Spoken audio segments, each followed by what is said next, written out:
1 लाख का बकरा खरीदे, उस बकरे का गोश्त जो कभी गरीब नहीं खाता है, उस कीमती बकरे का गोश्त उन गरीबों को एक हिस्सा निकाल के दे दे। गरीब बेचारा कुर्बानी नहीं कर सकता है, लेकिन अमीरों से ज्यादा गरीब के घर में आज गोश्त जमा हो जाता है। समाज के सारे लोगों ने उनको गोश्त पहुंचा दिया कि गरीब का हिस्सा है, दोस्त का हिस्सा है, दे दिया उसको।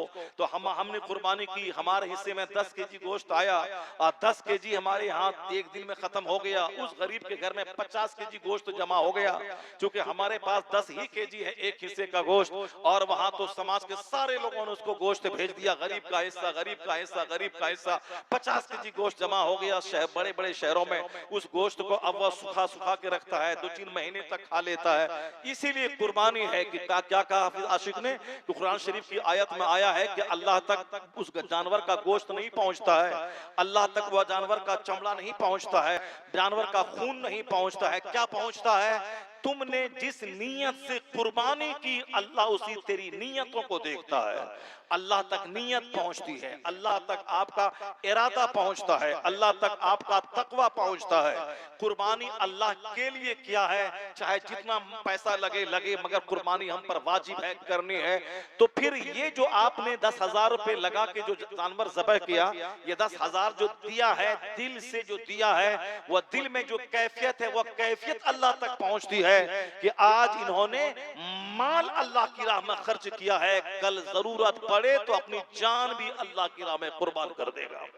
तो ये एक दिमाग में आ सकती है आदमी, जैसे सहाबे कराम के दिमाग में भी बहुत सारी बातें आती थी। एक सहाबी हुजूर के पास आए, कहा या रसूल अल्लाह, मेरे दिमाग में ऐसी ऐसी बातें आ रही हैं कि उसके बोलने से बेहतर मैं ये समझता हूं कि मैं जल कर राख हो जाऊं।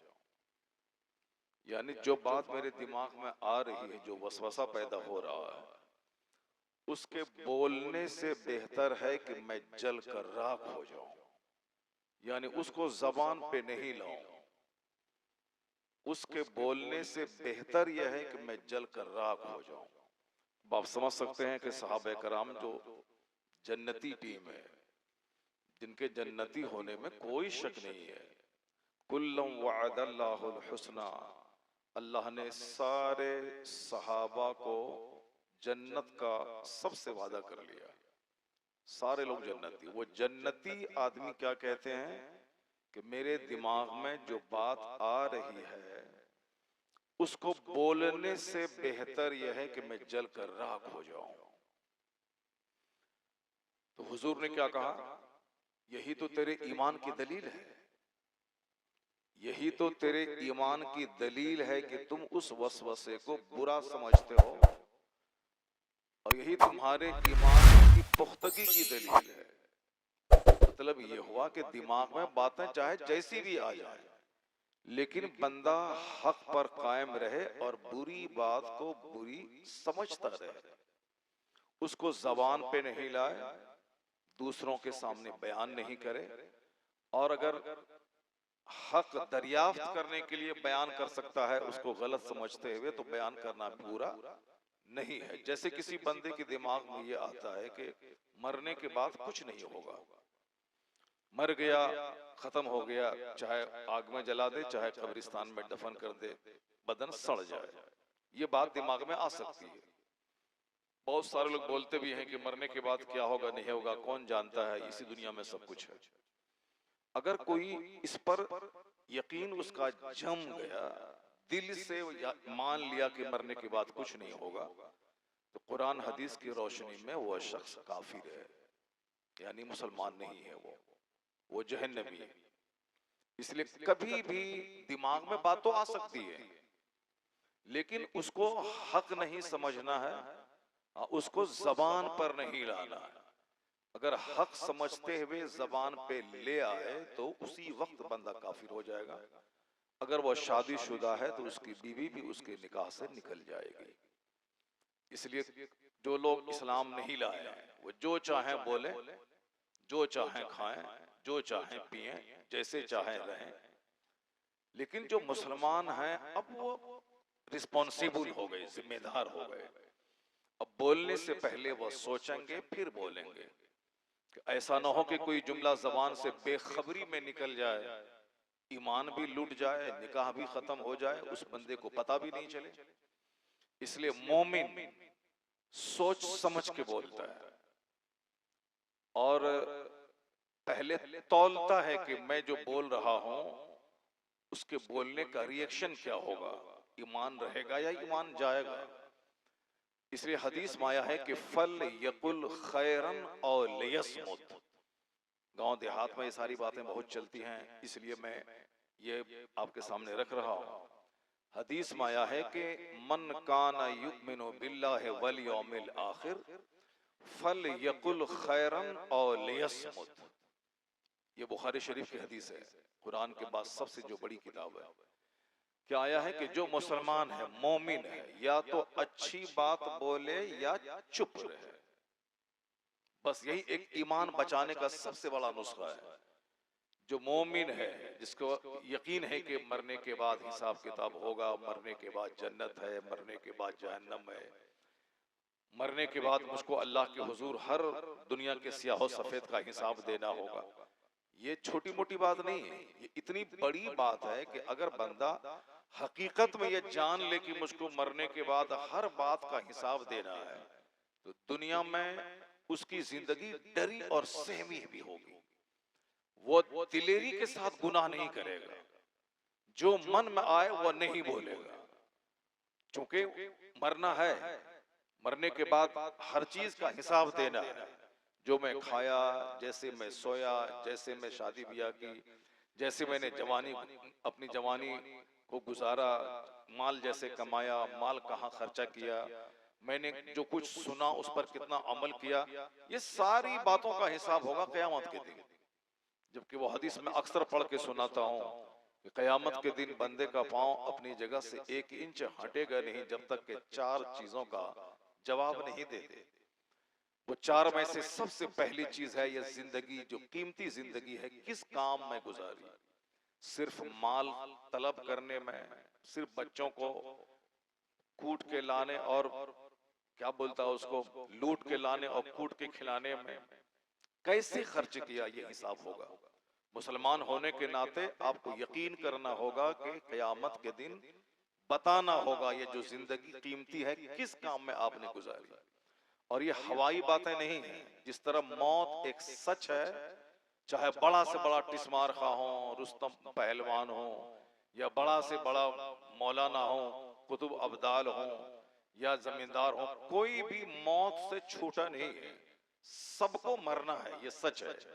और ये भी सच है कि मरने का वक्त मुतय्यन नहीं है, बंदे को मालूम नहीं कि मैं कब मरूंगा। बहुत बड़ा लंबा प्लान था कि मुझको 1000 एकड़ जमीन खरीदनी है, रास्ते ही में गिरे, चक्कर आया, मर गए। बहुत बड़ा प्लान था कि मुझको साहब डीएम बनना है, एसपी बनना है, डॉक्टर बनना है, पढ़ते हुए चक्कर आया, गिरे, मर गए। बहुत बड़ा प्लान था कि मुझको बहुत बड़ा बिजनेस करना है, 50 गाड़ी खरीदनी है, बंबई में फैक्ट्री डालना है, कार से एक्सीडेंट किए, रास्ते ही में मर गए। तो कोई नहीं जानता है कि कब मेरी मौत आएगी। अगर सबको मालूम हो जाए कब मौत आएगी तो बंदा मौत से 10 दिन पहले नेक बन जाएगा, तौबा कर लेगा कि अब 10 दिन के बाद मेरी मौत आने वाली, आज से मैं तौबा करके मैं नेक बन जाता हूँ। लोग जिस तरह से जीते हैं उसी हालत में रहते हैं और अचानक मौत आ जाती है, उसको तैयारी करने की भी फुर्सत नहीं मिलती है। तो जिस तरह मौत एक सच्चाई है, उसी तरह मौत के बाद हिसाब किताब होगा, ये भी सच्चाई है। और अपने बाल बच्चों को जमीन मकान देने से ज्यादा यह बात उसकी गुट्ठी में पिला दें कि बेटा ये दुनिया टेम्पररी और आर्जी चीज है। चाहे हम यहाँ जितना भी कुछ तरक्की कर लें, हजारों एकड़ जमीन खरीद लें, खरबों रुपए कमा लें, लेकिन अंजाम आखिर मौत है। और सारी चीजें छोड़ के मुझको जाना है। असल इज्जत वहां की, असल राहत वहां की, असल दौलत वहां की। अगर आपने बाल बच्चों के दिमाग में यह बात डाल दिया तो बच्चा आपका कभी हराम नहीं कमाएगा, बच्चा कभी झूठ नहीं बोल के कमाएगा, बच्चा कभी दूसरों का बकरी नहीं चुराएगा। आजकल कुर्बानी का मौका है। हमारे मोहल्ले में पूर्णिया मौलवी टोला में एक औरत बेहोश हो गई, उसका खस्सी जो है चोरी करके चला गया अभी 10 दिन पहले। 1 साल से वो पाल रही थी खस्सी को, सब कुछ खिलाती पिलाती थी, मगर एक मुसलमान ही लड़का था, वो चोरी करके लेके चला गया। लोग दो चार पैसे की खातिर बकरी चोरी कर लेता है, दूसरों की मुर्गी चोरी कर लेता है। दिल्ली पंजाब कमाने के लिए गया, वहां दूसरों का पर्स चोरी कर लेता है। तो अगर माँ बाप अपने बच्चों को ये बता दे कि ज्यादा कमाना कमाल नहीं है, बल्कि पाकीज़ा रोजी कमाना ये कमाल की बात है। मकान बनाना कमाल नहीं है, बल्कि हलाल पैसे से मकान बनाना ये कमाल की बात है। और किराए के मकान में रह जाना ये बेहतर है हराम के पैसे से मकान बनाने से। अगर ये सारी बातें अपने बाल बच्चों को आप बता दें तो कभी चोरी नहीं करेगा, कभी वो डकैती नहीं करेगा, कभी दूसरों का माल नहीं हड़पेगा। लेकिन चूंकि माँ बाप अपने बच्चों की तरबियत के ताल्लुक से इस कदर गाफिल हैं, वो सिर्फ कमाने की बात करते हैं कि फलां का बेटा दिल्ली गया 50,000 कमा लिया, फलां का बेटा पढ़ा लिखा इंजीनियर बना 1 लाख महीना कमा रहा है, फलां का बेटा बिजनेस किया 2 लाख कमा रहा। सिर्फ कमाने की बात ही बाप अपने बच्चों के सामने करता है। तो इसलिए बच्चा ये समझ लेता है कि कमाना सबसे बड़ी बात है, चाहे जैसे हो कमाना है, जैसे हो मुझको मालदार बनना है। चाहे मालदार बने ना बने, चाहे जानवर की तरह जिंदगी गुजारे, चाहे वो दूसरों का तलवा चाटते हुए फैक्ट्री में मर जाए, दिल्ली पंजाब में उसकी डेड बॉडी गांव आ जाए, सब चलेगा, मगर दिमाग में ठान लेता है कि मुझको कमाना है। ये उस बच्चे का कसूर नहीं है, सारा कसूर उस माँ बाप का है जिसने अपने बच्चों के दिमाग में पैसा डाला। इस महीने में जो सारी बातें की जाती हैं वो इसलिए की जाती हैं कि बाप ने बेटे से ये कहा कि बेटा इन्नी अरा फिल मनाम अन्नी अस्बहुका फंजुर माज़ा तरा। कुरान शरीफ में आया है कि जनाबे इब्राहिम ने अपने बेटे इस्माइल से कहा कि बेटा मैंने ख्वाब देखा है कि मैं तुमको ज़बह कर रहा हूं, ये बता दे तेरी क्या राय है। ये नहीं कहा कि अल्लाह का हुक्म है कि मैं तुझको ज़बह कर दूं और तुम चलो मैं तुझको ज़बह कर रहा हूं, नहीं, क्या कहा इन्नी अरा फिल मनाम, मैं ख्वाब में देखता हूं कि मैं तुझको ज़बह कर रहा हूं, अल्लाह के नाम पे तुझको मैं ज़बह कर रहा हूं। फंजुर माज़ा तरा, बेटे ये बता दे कि अब तेरी राय क्या है। चूंकि जनाब इस्माइल इब्राहिम अलैहिस्सलाम का बेटा था और बहुत प्यारा चहीता बेटा था, चूंकि जिंदगी के आखिरी पड़ाव में 80-90 साल की उम्र में अल्लाह ने चांद जैसा बेटा दिया था। और जनाब इब्राहिम अलैहिस्सलाम ने बेटा की दुआ की थी। वो दुआ किस वक्त की थी? वो दुआ तहज्जुद के वक्त में की थी। तहज्जुद का वक्त यानी रात का जो आखिरी पहर होता है, वह दुआ की कबूलियत की घड़ी होती है, आखिरी पहर। जैसे अभी हम लोग जिस पहर में दाखिल हो रहे हैं, ये आखिरी पहर रात का है। इस वक्त दुआ कबूल होती है। इसलिए कभी भी अल्लाह से कोई बड़ी चीज मांगना हो या अपने हिसाब से छोटी चीज जो भी हो, जब दुआ कबूल नहीं होती हो तो तहज्जुद के वक्त में रात के आखिरी पहर में वजू करके 2 रकात पढ़कर रो रो कर अल्लाह से दुआ करें, वह दुआ कबूल होनी ही है, वह दुआ कबूल हो ही जाती है। लोग दुआ करना भी नहीं जानते हैं और काम नहीं होता है तो उल्टे शिकायत करते हैं कि मैंने दुआ मांगी और मेरी दुआ कबूल नहीं हुई। दुआ की कबूलियत की घड़ी होती है। कबूलियत की घड़ी है रात का आखिरी पहर। और कबूलियत की घड़ी एक यह है, जिलहिज्जा का जब चांद निकलता है तो पहली तारीख से लेके 10 तारीख तक जो ये 10 दिन है, ये तमाम दिनों में सबसे ज्यादा पसंदीदा दिन अल्लाह को ये 10 दिन है। और कोई भी नेक काम जो बंदा करता है, वो कोई नेक काम इस 10 दिन से ज्यादा पसंदीदा अल्लाह को नहीं है। माहे रमजान में जो आखिरी 10 दिन है, उस 10 दिनों की रातें कीमती हैं। आखिरी 10 दिनों की जो रातें हैं रमजान में, वो रात कीमती है, और जो दिन है वो दिन, ये 10 दिन कीमती हैं। इस 10 दिनों को खूब इबादत में गुजारना चाहिए। सुभान अल्लाह, अल्हम्दुलिल्लाह खूब कसरत से पढ़ना चाहिए। चौथा कलमा, इसको भी खूब कसरत से पढ़ना चाहिए। दरूद शरीफ कसरत से पढ़ना चाहिए। इन 10 दिनों में दुआ बहुत कबूल होती है, मगर लोगों को पता ही नहीं कि ये 10 दिन कोई कीमती दिन है। ये 10 दिन बहुत कीमती दिन है। रमजान में जो 30 दिन होते हैं उसमें आखिरी जो 10 रात होती है वो दुआ की कबूलियत के लिए बहुत अहम रात होती है। लैलतुल कद्र उसमें है। और दिन ये जो 10 दिन होते हैं ये 10 दिन बहुत कीमती होते हैं। ये 10 दिन और वो 10 रात बहुत दुआएं कबूल होती हैं और कसरत से इबादत और अल्लाह का जिक्र करना चाहिए।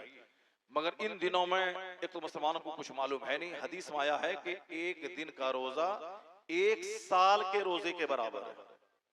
जैसे कल 9 तारीख है, रोजा रखें। बहुत सारे बुजुर्गान दीन 1 तारीख से लेकर 9 तारीख तक सारे रोजे रखते हैं। बहुत सारे लोग हैं जो बुजुर्ग नहीं हैं, आम मुसलमान की तरह है, आपकी तरह है, हमारी तरह है, लेकिन आप नहीं जानते हैं उन्होंने 1 से लेकर 9 तक सारे रोजे उन्होंने रखा। ये सबसे बड़ी इबादत है कि एक रोजे का सवाब इन 10 दिनों में, बकरीद का चांद निकलने के बाद से लेके 9 तारीख तक, 10वीं तारीख को रोजा रखना हराम है क्योंकि वह ईद का दिन है। 9 तारीख तक 9 रोजे बहुत सारे लोग पाबंदी से रखते हैं। और फिर यह दिन इतना कीमती है कि इन दिनों में खूब कसरत से अल्लाह का जिक्र करना चाहिए। कहते हैं कि हमने दुआ की, दुआ हमारी कबूल नहीं हुई, तो दुआ ट्रेन के आने का टाइम है 6:10। आप वहां पहुंचे 6:15 पे, ट्रेन जा चुकी है। तो आप बोलेंगे अरे हम तो यहाँ थे, 5 घंटे से इंतजार कर रहे थे, 5 घंटे से बैठे थे, लेकिन ट्रेन का टाइम है 6:15। उस वक्त में आपको लेटरिन लगा और लेटरिन में चले गए। वहां से आप बाहर आए, ट्रेन जा चुकी थी। तो अब आप चाहे 5 घंटा बैठो या उसके बाद 10 घंटा बैठो, उससे क्या होने वाला है? सटीक टाइम पे अगर आप आ जाते 6:15 पे, ट्रेन आ गई, बैठते, आपका सफर हो जाता, मंजिल मकसूद पर आप पहुंच जाते। लेकिन पहले 5 घंटा बैठे, ऐन मौके से आप दूसरे काम में लग गए या सो गए, आंख लग गई, ट्रेन छूट गई। तो ऐन मौके से दुआएं कबूल होती हैं। जैसे जुमा का दिन दुआ की कबूलियत के लिए बहुत इक्सीर का दर्जा रखता है। बकरीद का दिन अल्लाह अकबर ला इलाहा इल्लल्लाह वल्लाहु अकबर अल्लाहु अकबर वलिल्लाहिल हम्द खूब कसरत से पढ़ना चाहिए। ईदगाह जाते हुए गपशप नहीं करना चाहिए। इसी तस्बीह को पढ़ना चाहिए। आते हुए जाते हुए खूब पढ़ना चाहिए, जोर जोर से पढ़ना चाहिए, क्योंकि इन दिनों में जोर से अल्लाह का जिक्र करना चाहिए। उमर फारूक रज़ियल्लाहु ताला अन्हु और दूसरे सहाबी जाते थे बाजार में और खूब जोर जोर से अल्लाहु अकबर ला इलाहा इल्लल्लाह वल्लाहु अकबर वलिल्लाहिल हम्द पढ़ते थे। कहने का मतलब ये हुआ कि माँ बाप की तरबियत की वजह से बच्चे दीन सीखते हैं। मौलाना साहब एक दिन आया, तकरीर किया, खत्म, बात हो गई। तो एक दिन की तकरीर से यहाँ बच्चा को 50 बार रटवाते हैं कि हा खा गैन निकालो, बिस्मिल्लाहिर्रहमानिर्रहीम पढ़ो। 50 बार रटवाने से तो पढ़ता नहीं है वो बच्चा को। यहाँ 40 मिनट तक घंटी में हम लोग समझाते हैं हिंदी की चिंदी करके, फिर भी उसकी खोपड़ी में बात नहीं आती है। तो एक दिन 1 घंटा तकरीर करने से आदमी थोड़ी समझ लेगा। वो तो मोटी मोटी बात आदमी किस्सा कहानी जो शुरू से सुनता हुआ चला आ रहा है उसी को बयान कर दिया, लोगों को सुनने में अच्छा लग गया, बस इसीलिए जलसा हो जाता है। मगर वरना बात ऐसा नहीं कि जलसे में जो तकरीर हुई वो सारी बातें दिमाग में घुस जाएं। हम लोग तो बच्चे को मदरसे में पढ़ाते हैं तो 1 घंटे के अंदर में 50 बार बोलते हैं तो दिमाग में बात नहीं घुसती है। तो यहाँ 1 घंटे में क्या बात घुस जाएगी? ये जलसा जुलूस एक माहौल दीन का बन जाता है। नारे तकबीर, अल्लाहु अकबर, इस्लाम जिंदाबाद, मौलाना साहब आए, तकरीर हो गई, अच्छा हो गया, फातिहा, दुआ, दरूद आया, बस अच्छा लगा, टोपी पहना, आया, महफिल में आके बैठा, मजा आ गया। ये इसीलिए, वरना दीन सीखने के लिए एक बार नहीं 50 बार घुसेड़ना होगा। और यह काम बाप पर लाजिम है कि वह अपनी औलाद को दिन खाते वक्त में, सोते टाइम में, जागते टाइम में, फुर्सत के वक्त में, शाम के टाइम में, जब भी वक्त मिले सिर्फ दीन का चर्चा करे। ये जो शिकायत है कि मेरा बेटा मुझको नहीं मानता, मेरा बेटा मेरी कदर नहीं करता, मुझे मेरी इज्जत नहीं देता, मुझको नहीं देखता है, तो एक दिन की तकरीर से कुछ नहीं होने वाला है। खुश नसीब लोग जो होते हैं वह तकरीर सुना, दिल में जगह दे दिया, अपनी जिंदगी में तब्दीली लाया, अच्छा काम करना शुरू किया। ऐसा नहीं होता है। हर चीज का एक तरीका और दस्तूर होता है। माँ बाप जैसे चाहें जिए, बच्चों की तरबियत नहीं करें और कहें कि मेरा बच्चा मेरा पाँव चूमेगा, मेरा बच्चा मेरी पेशानी को बोसा देगा, मेरा बच्चा बुढ़ापे में मेरा सहारा बनेगा, ऐसा नहीं होता है। हर माँ बाप पे लाजिम है कि बच्चों की ऐसी तरबियत करें कि वो किसी जलसे में ना भी जाए। माँ बाप की तरबियत का असर ये हो कि वो कभी भी माँ बाप को आंख नहीं दिखा सके। ऐसा नहीं होता है कि आम का पेड़ हम लगाएं वहां से कटहल निकल जाए। ऐसा नहीं होता है कि हम चाहे जैसे चाहें जिए, मेरा बच्चा मेरा फर्माबरदार हो जाए। नहीं होता। माँ बाप पे लाजिम है कि अपने बच्चों को दीन सिखाएं, उसकी गुट्ठी में दीन पिलाएं। हमेशा आखिरत की बात, जन्नत की बात, मरने के बाद के हिसाब किताब की बात, ये सारी बातें घर में करते रहे। अगर एक भी तकरीर बच्चा सुनने जलसा में नहीं गया तो बाप की ये नसीहत 50,000 जलसों पे भारी हो जाएगी। क्योंकि बच्चा अपने बाप की निगरानी में रहता है, बच्चा बाप की कमाई खाता है, बच्चा बाप से पैदा हुआ है, तो जिसने पैदा किया है उसकी बात का ज्यादा असर होता है। जो हमें खिलाता पिलाता है उसकी बात का ज्यादा असर होता है। जो हमें प्यार देता है, जो हमें चूमता है, उसकी बात का ज्यादा असर होता है। इसलिए हुजूर ने क्या कहा, मुरू औलादकुम बिस्सलात वहुम अबनाओ सबे सनीन। हुजूर कहते हैं कि अपने बेटों को, अपनी औलाद को नमाज का हुक्म दो जब उसकी उम्र 7 साल हो जाए। वदरिबूहुम अलैहा वहुम अबनाओ अश्र सनीन। जब उसकी उम्र 10 साल हो, नमाज नहीं पढ़े तो उसको मार के नमाजी बनाओ। ये बात तो हुजूर ने कही, लेकिन हुजूर ने ये नहीं कही ये बात कि चाहे कुछ भी हो जाए 10 बीघा जमीन खरीद के अपने बच्चे को जरूर दे के मरो, चाहे कुछ भी हो जाए 4 बेटा है तो चारों बेटा को 4 कमरे का मकान बना के मरो, चाहे कुछ भी हो जाए 4 बेटा है चारों को 4 दुकान दे के मरो। ये नहीं कहा। ये कहा है हुजूर ने, अगर तुम कमाने के काबिल हो, कमा सकते हो, तो जो तुम कमाते हो सारा पैसा खा के मत मर जाओ कि जमीन बेच के मर जाओ, मकान बेच के मर जाओ, तेरा बच्चा तेरे बाद दूसरों के सामने भीख मांगे। ये हुजूर ने नहीं कहा। हुजूर ने ये कहा है कि तुम कुछ बच्चों के लिए छोड़ के जाओ ताकि तेरे बच्चे तेरे मरने के बाद मोहताज न बने दूसरों का, दूसरों के सामने हाथ नहीं फैलाए। सारी जमीन मस्जिद में वक्फ मत कर दो, सारी जमीन मदरसे में मत डोनेट कर दो, सारी जमीन बेच के तुम खानका मत बना दो, बल्कि दीन का भी काम करो और थोड़ा बचा के रखो ताकि तेरे मरने के बाद तेरे बच्चे दूसरों के मोहताज न रहें, दूसरों के सामने भीख न मांगे।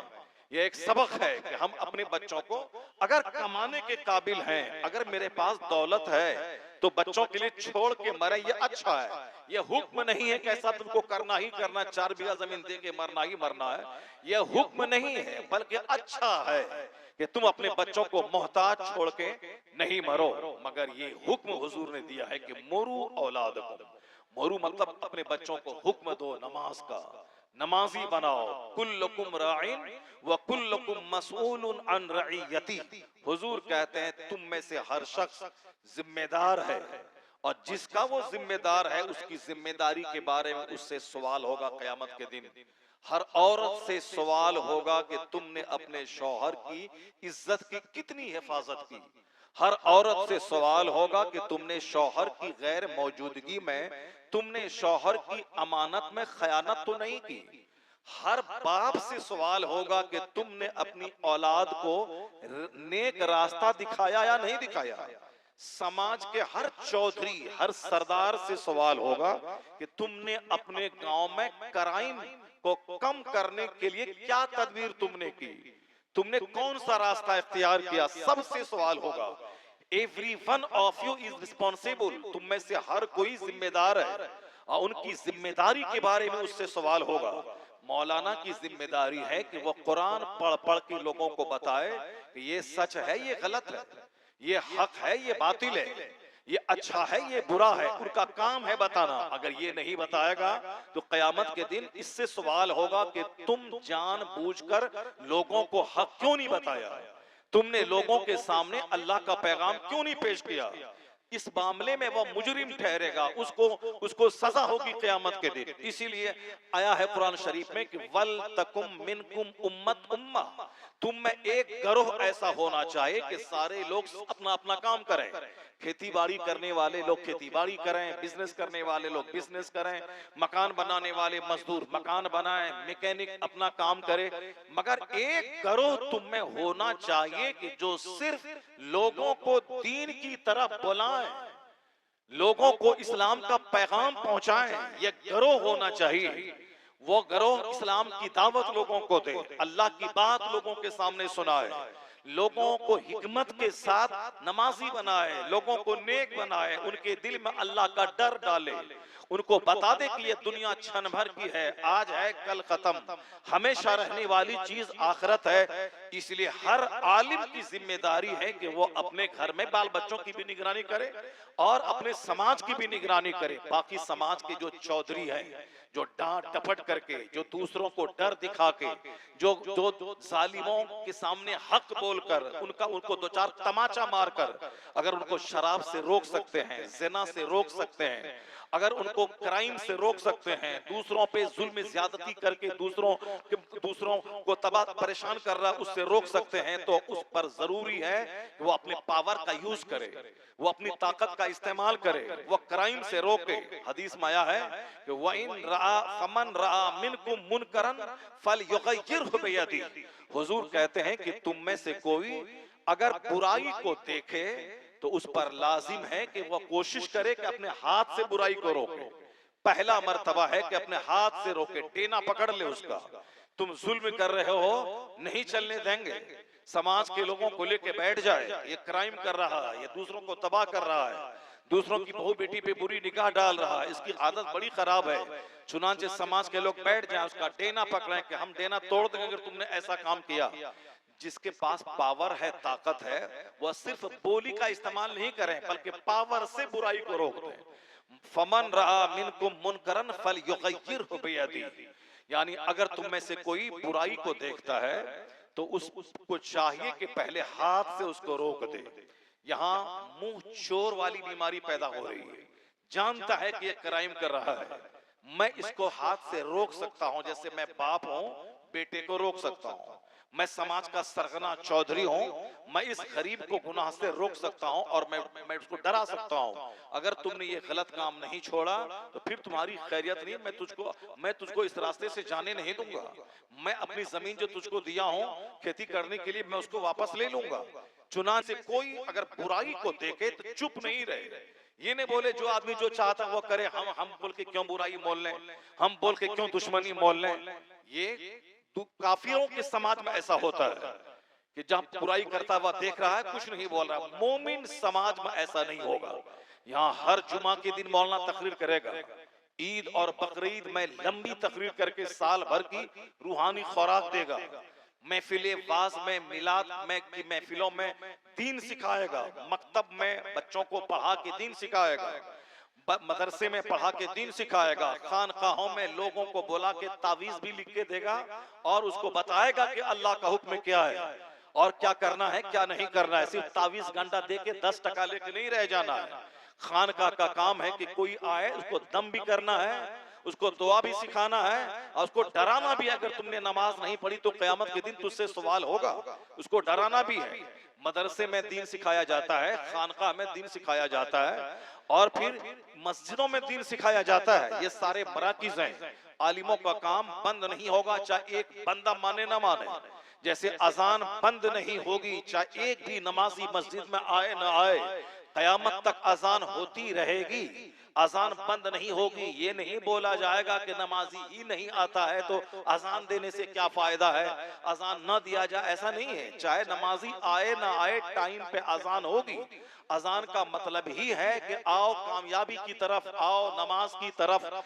तो अब ये काम है ऐलान करना, आवाज देना, आओ कामयाबी यहाँ है, आओ नमाज की तरफ आ जाओ, हय्या अला सलाह, आओ नमाज की तरफ। एक बंदा आए ना आए, 5 टाइम अजान उस वक्त तक होती रहेगी जब तक ये दुनिया कायम रहेगी। ये नहीं कहना कि जब लोग संभलता ही नहीं तो तकरीर से क्या फायदा है, लोग नमाजी ही नहीं बनता है तो जलसा कराने से क्या फायदा है।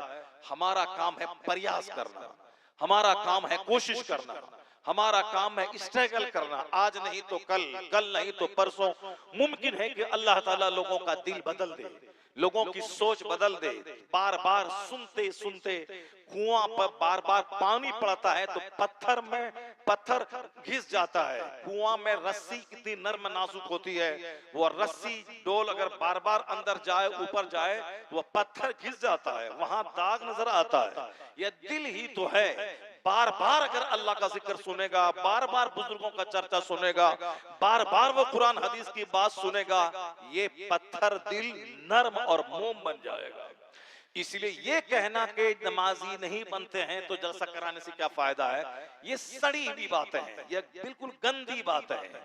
जो इस्लाम नहीं जानता है, हिकमत नहीं जानता है, वो अपने दिल दिमाग की हसद की भड़ास निकालने के लिए बोलता है, वो इस तरह की बातें करता है। लेकिन जो इस्लाम जानता है वो कभी ये बात नहीं बोलेगा। जुमा के दिन खुतबा होता है, मिंबर पे इमाम साहब खड़े होते हैं, वो क्या कहते हैं, इन्नल्लाह यअमुरु बिल अदल वल ihसान व इताइ ज़िल कुर्बा व यनहा अनिल फ़हशाइ वल मुनकर वल बग़य यइज़ुकुम लअल्लकुम तज़क्करून। ये हर जुमा के दिन ये आयत पढ़ी जाती है, चाहे एक भी बंदा माने ना माने, मगर इस आयत की तिलावत होती है, खुतबे जुमा होता है, ताकि लोगों को पता चले कि सबीलुकुम तवीलुन तवील, तुम्हारा जो सफर है कब्र का, आलम बरज़ख का, पुल सिरात का, ये बड़ा लंबा सफर है। 500 साल के बराबर वह पुल है जिस पुल पे तुमको चलना होगा, उस पुल के आगे जन्नत है।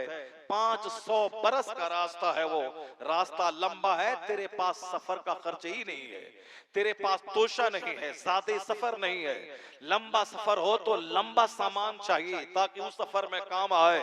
तो जब पुलसरात में 500 साल के बराबर रास्ता क्रॉस करना है तो तेरे पास कितना सरमाया है, कितनी नेकी तुमने किया है।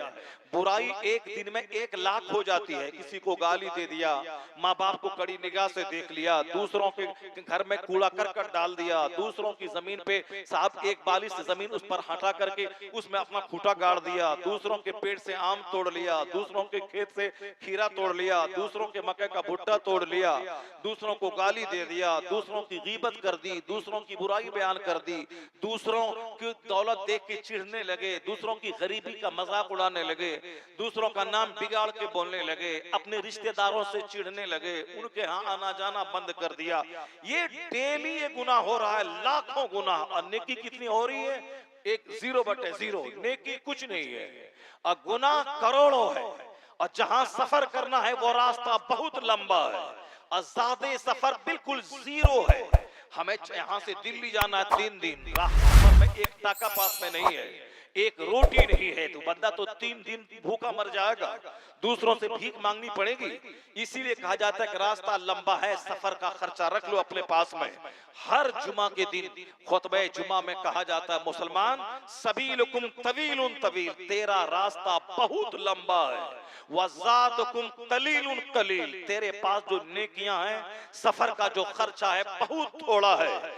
इसीलिए सारिउ इला मग़फ़िरतिन मिन रब्बिकुम, अपने रब की बख्शिश की तरफ दौड़ पड़ो, व बादुरु बिल अमाल, नेक काम करने की तरफ सबकत करो, दौड़ो। जैसे बारिश के मौसम में बिचरा उखाड़ने के लिए दौड़ते हो, बारिश के मौसम में रोपा करने के लिए दौड़ते हो, अगर ये बारिश खत्म हो गई तो खेत सूख जाएगा, हम रोपा कैसे करेंगे, बच्चे को कैसे खिलाएंगे।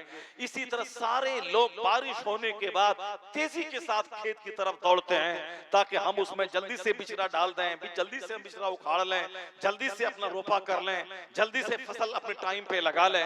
तो आया है किताबों में कि जिस तरह 2 रोटी खाने के लिए तुम इस कदर सबकत करते हो, और फिर दुनिया में तो रोजी मिल ही जाएगी, अगर खेती नहीं हुई तो तेरा पड़ोसी तुझको 2 केजी अनाज दे ही देगा।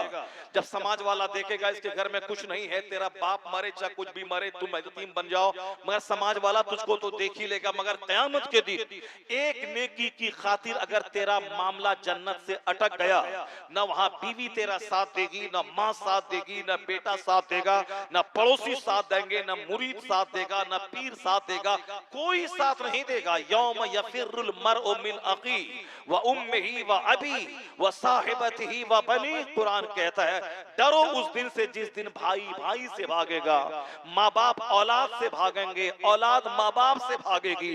जिस औलाद की खातिर सारी जिंदगी जीते रहे, नमाज छोड़ते रहे, और बिल्कुल साहब धरिया कस के 8 घंटे 12 घंटे पागल बन के कमाते रहे, एक नेकी की खातिर अगर बाप का मामला अटक गया जन्नत से, तो बच्चा एक नेकी नहीं देगा, बच्चा बच्चा माँ बाप को देख के भागेगा, तो उस बच्चे की खातिर अपनी जिंदगी को तबाह करना, जिस बीवी की खातिर आप जीते रहे वह बीवी एक नेकी नहीं देगी, वहां सारी नेकी आपकी वो काम आएगी जो आपने इस दुनिया में किया है।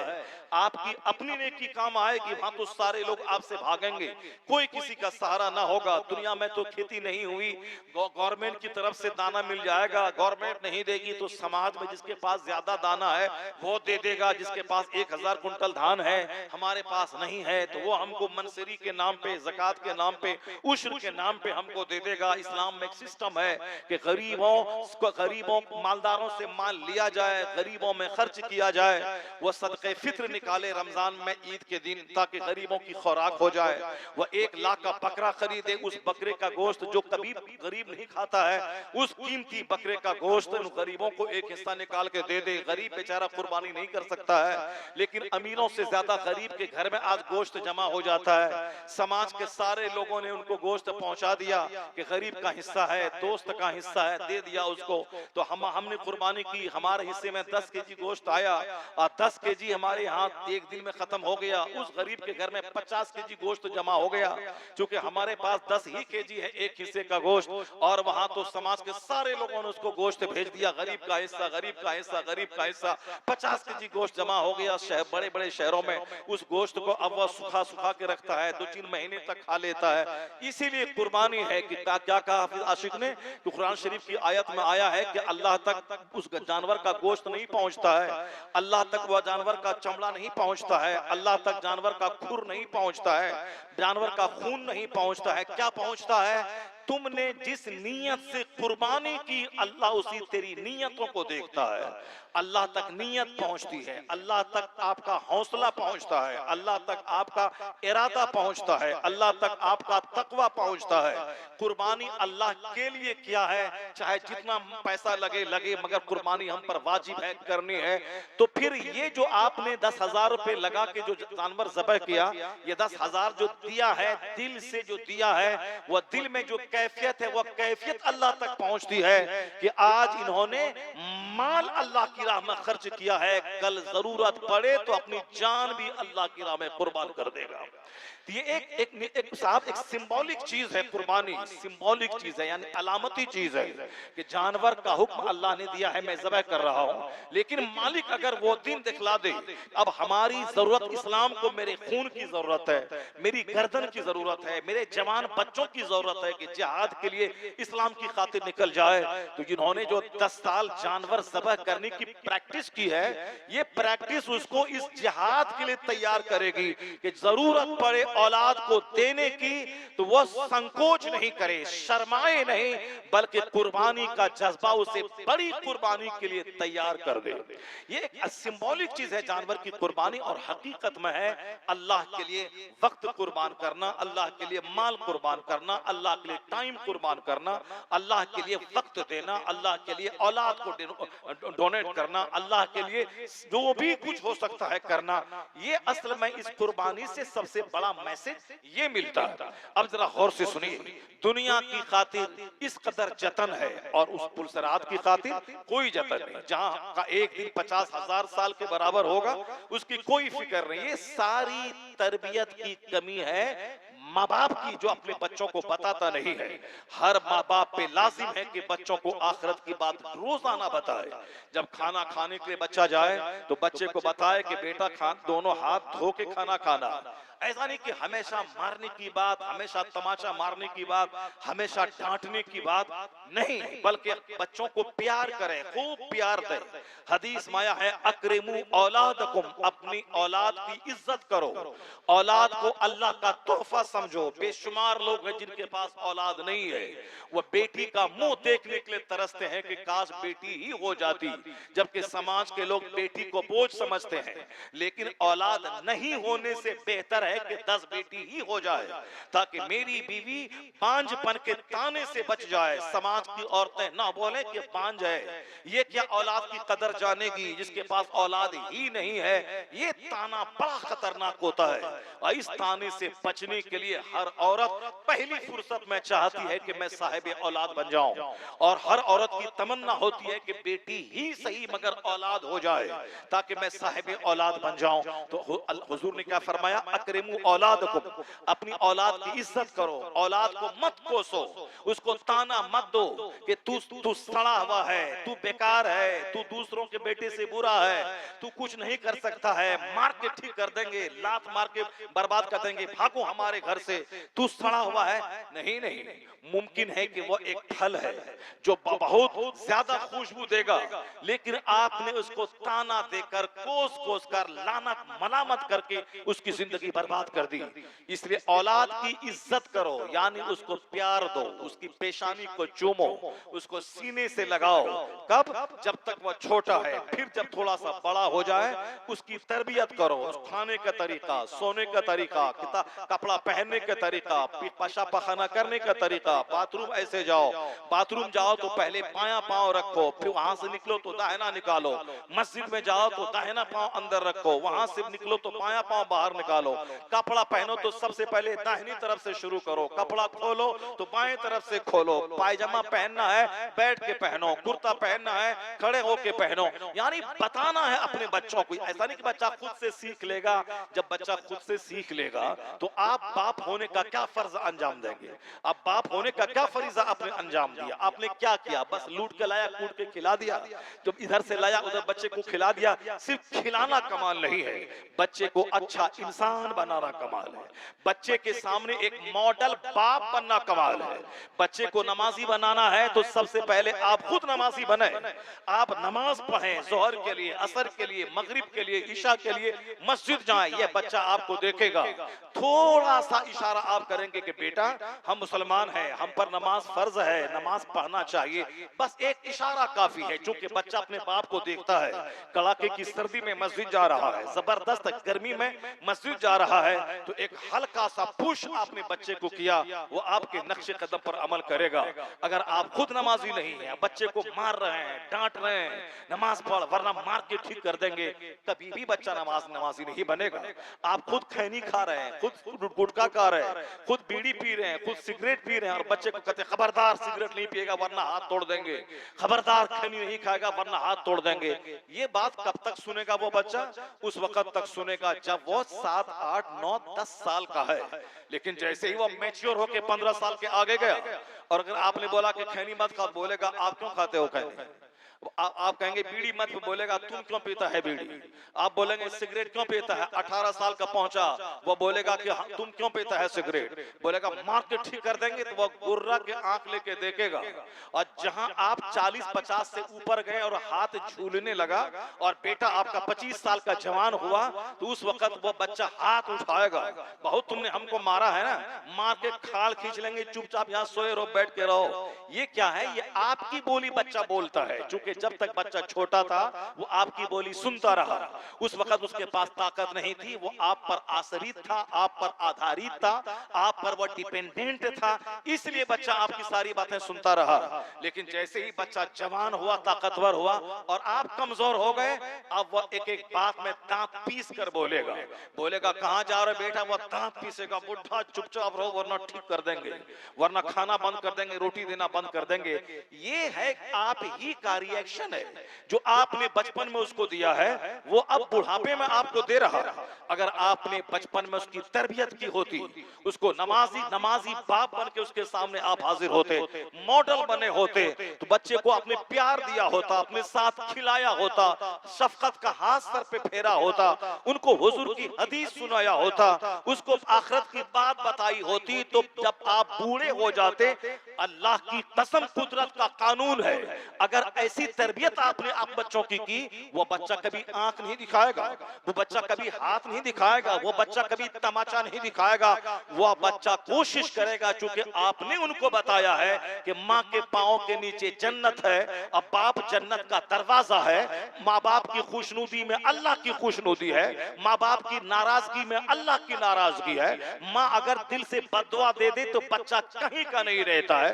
आपने उनको हदीस सिखाया है, वह बच्चा आपके बूढ़ा हो जाने के बाद आपकी सिखाई हुई बात पर अमल करते हुए एक धूर जमीन बच्चे को दया नहीं दे। वो अपनी जन्नत पाने के लिए आपका चेहरा भी देखेगा, आपका पांव भी चूमेगा। वह जानेगा कि दुनिया आरजी है, आखिरत दायमी है। वहां का इनाम क्या है कि माँ के नीचे जन्नत है, तो अपनी जन्नत में आग नहीं लगाएगा। वह माँ के पांव को बोसा देकर जन्नत की चौखट के चूमने का मजा हासिल करेगा। क्योंकि ये आपने ये उनको बताया है कि हुजूर ने ये कहा है, हुजूर ने ये कहा है, हुजूर ने ये कहा है। और जब आपने बच्चे को ये बताया है कि पैसा पैसा पैसा पैसा, वो बोलेगा ए बुड्ढा तुमने मेरे लिए क्या छोड़ा है? तो फला ने अपने बाप को 100 बीघा जमीन छोड़ा, वो आराम से बैठ करके रहता है, आधी पैक फसल आती है, आराम से खाता है। तुमने हमको क्या छोड़ा? फला अपने बेटे को 10 बीघा जमीन दिया, तुम बुड्ढा हमको क्या दिया? फला अपना बेटा को 50 लाख रुपए की LIC की रकम छोड़ के मारा, अब बेटा उनका दूध चावल खा रहा है, तुम बुड्ढा मेरे लिए क्या छोड़ा? फला बाप अपने बेटे को मोटरसाइकिल खरीद के दिया, तुम मुझको क्या दिया? फला बाप अपने बेटे को खूब अच्छा खिलाया पिलाया पहनाया, तुम तो मुझको दाने दाने को तड़पाया, अच्छा खाना नहीं खिलाया, अच्छा कपड़ा नहीं पहनाया। ये तड़पाएगा, बच्चा बोलेगा बाप से तुम मुझको क्या किया? क्यों? हमने ही उनको बताया था कि कमाना बहुत बड़ी चीज है, मालदार बनना बहुत बड़ी चीज है। कौन जन्नत जाता है? जो हाल सबका होगा वही हाल हमारा होगा। हम ही को जन्नत जाना है, और गांव में जो 99 आदमी है उसको जन्नत नहीं जाना है। चलो जो मरने के बाद आगे में जलेंगे जलेंगे, मगर दुनिया में मकान चाहिए, दुनिया में गाड़ी चाहिए, दुनिया में अच्छा खाना पीना चाहिए, दुनिया में माल मता चाहिए। ये जो सारी बातें आपने उनको माल माल सिखाया है, अब वही बच्चा आपसे माल का सवाल करता है कि तुमने मेरे लिए क्या छोड़ा? फला ने तो इतना छोड़ा, मगर तुम क्या छोड़ा? अगर आप ये बताए होते, ये दुनिया पानी का बुलबुला है, आखिरत समंदर के मानिंद है, ये दुनिया मिस्ल मुर्दार के है, उसके तलबगार कुत्ते हैं जो नमाज रोजा हज ज़कात छोड़कर सिर्फ पैसा कमाए। उसकी मिसाल है मरे हुए जानवर को खाने वाले कुत्ते की, जो उस मुर्दार पे जमा हुआ चंद मरा मुर्दार का गोश्त खा लिया। हम अगर बच्चे को बताए होते ये दुनिया आज है कल खत्म, मरने के बाद वहां कोई मौत नहीं है, वहां हमेशा सदा खरबों साल महासंख्यों साल हमेशा रहना है। असल इज्जत वहां की, असल राहत वहां की, असल जन्नत वहां की। अगर ये सारी बातें हम बच्चों को बताए होते तो फिर बच्चा हमसे माल का मुतालबा कभी नहीं करता। वो बच्चा जानता कि बाप का चेहरा देखने से हज मबरूर का सवाब मिलता है, माँ का चेहरा देखने से मकबूल हज का सवाब मिलता है। हमारे पास 4 लाख नहीं है, हम हज नहीं कर सकते हैं। 4 लाख खर्च करके कोई हज को गया, उसका हज कबूल हुआ कि नहीं हुआ कोई नहीं जानता है। लेकिन अगर हमने माँ बाप का चेहरा मोहब्बत से देखा, दुश्मनी से नहीं, अगर मोहब्बत से देखा तो 4 लाख खर्च करके हज हुआ, वहां तो अनसर्टेन है कि हज कबूल हुआ कि नहीं हुआ, मगर यहाँ सर्टेनिटी है, यहाँ यकीन है। हुजूर ने कहा है कि हर वो नजर जो मोहब्बत के साथ बच्चा माँ बाप को देखता है, हर नजर के बदले में मकबूल हज का अज्र अल्लाह अता फरमाता है। यानी जो हज कबूल हो चुका हो उस तरह के हज का अज्र अल्लाह अता फरमाता है। तो अगर आपने ये बातें बच्चों को सिखाई होती तो बच्चा बोलता एक धूर जमीन बाप दे न दे, अपना मकान बना के दे न दे, किराए के घर में बाप छोड़ दे, मगर उनके पांव से जन्नत की खुशबू आती है। माँ बाप जब तक जिंदा है मैं उनको देखूं हज का सवाब मिलेगा, मर जाने के बाद कहां से सवाब मिलेगा? तो आपकी जिंदगी के पल पल की बच्चा कदर करेगा। ये इस हाथ से दिया उस हाथ से ले रहे, ऐसा नहीं होता है। दुनिया का सारा काम एक सिस्टम से चल रहा है। वक्त पे रात का आना, वक्त पे दिन का आना, वक्त पे मौसम का बदलना, ये सारा काम सिस्टम से चल रहा है। ये उसी सिस्टम का एक हिस्सा है। जो बच्चे पे मेहनत करेगा, जो बच्चों की अच्छी तरबियत करेगा, उस बच्चे से वैसी ही उम्मीदें वाबस्ता करेगा, वैसा ही फल उस बच्चे से पाएगा। क्योंकि जनाब इब्राहिम अलैहिस्सलाम जबरदस्त उन्होंने कुर्बानी दी है अल्लाह के लिए। उनको बचपन में आग में डाल दिया गया, आप आग में चले गए, वहां से सही सलामत निकल गए, वतन से बेवतन आप हो गए। ये सारी कुर्बानियां उनके बेटों की निगाहों के सामने, ये मेरा बाप है, जो बाप हमेशा अल्लाह की इबादत करता है, तौहीद की दावत देता है, लोगों को शिर्क और कुफ्र से बचाता है, हमेशा एक ही धुन है, कैसे लोग मोमिन बने, कैसे मुवहिद बने, कैसे लोग जन्नती बने, कैसे लोग जहन्नम से बच जाएं। तो बाप का धुन उन बच्चों के दिमाग में था। बचपन से ही बच्चा लाशऊर में अपने माँ बाप के हर अमाल को रखता है। यानी जिस दिन से बच्चा पैदा हुआ उसके दिमाग के एक गोशे में माँ बाप का सारा कैरेक्टर जमा रहता है। और जब बच्चा 2-3 साल के बाद उसको थोड़ा हल्का हल्का शऊर आता है, उसकी जबान खुलने लगती है, तो माँ बाप की जबान बच्चा बोलता है, माँ बाप का अंदाज बच्चा अपनाता है। माँ बाप गसीला हो तो बच्चा गसीला होता है, माँ बाप मुहस्सब हो तो बच्चे की जबान मुहस्सब हो जाती है, माँ बाप नफीस जबान इस्तेमाल करते हो तो बच्चों की जबान भी नफीस हो जाती है। ये क्यों होता है? क्योंकि पहले यहाँ स्टोर रूम है इधर, और उसके बाद जब वह बोलने के लायक होता है उसी स्टोर से बातें हाथ से सीधे उसकी जबान से निकलने लगती हैं। इसलिए हर माँ बाप पे लाजिम है, अगर बच्चों से अच्छी उम्मीदें वाबस्ता करना है, ये बच्चा मेरी खिदमत करे, इनको देख के मेरी आंख ठंडक हो, इनका कारनामा देखकर मेरा कलेजा ठंडा हो, इनको देखने के बाद समाज के लोग इनकी तारीफ करें तो मेरा कलेजा ठंडा हो, इनका किरदार, इनका कैरेक्टर, इनके बोलने का अंदाज, इनके समाज में जीने का अंदाज सब हौसला बख्श हो। माँ बाप को बोले कि कैसी कैसी औलाद आपने पैदा किया है, साहब फलां की मदद कर दी, फलां को बुराई से बचा दिया, फलां को उन्होंने फलां को तकलीफ से बचाया, फलां से मुस्कुरा के बात की, फलां का गम हल्का कर दिया। यानी ये तो समाज सेवी है, समाज के लिए जिंदा रहता है, अपना कष्ट में रह के दूसरों के कष्ट को दूर करना चाहता है। हमें जब भी देखो आखिरत की फिक्र है, जन्नत की फिक्र है, जब भी देखो मस्जिद का सफर है, क्या बेटा आपने पैदा किया है, यानी आपका कलेजा ठंडा होता है कि मेरी औलाद से दूसरों को फायदा मिलता है और फिर मेरी तारीफ हो रही है। ये सब ऐसे ही नहीं होता है, एक दिन की मेहनत से नहीं होता है, बल्कि बच्चों के सामने एक मॉडल बाप बन के दिखाना होगा, आपको बताना होगा कि हम लायानी चीज नहीं इस्तेमाल करते हैं, हमें सिगरेट नहीं पीना है ताकि बच्चा मेरा सिगरेट ना पिए, हमें खैनी नहीं खाना है ताकि बच्चा मेरा खैनी नहीं खाए, हमें सनीमा नहीं देखना है ताकि मेरा बच्चा सनीमा नहीं देखे, हमें नमाज नहीं छोड़नी है ताकि मेरा बच्चा नमाज नहीं छोड़े। अगर आप मॉडल बन गए तो बगैर मेहनत के आपका बच्चा आपकी नकल करेगा, आपके किरदार का असर उसके अंदर होगा।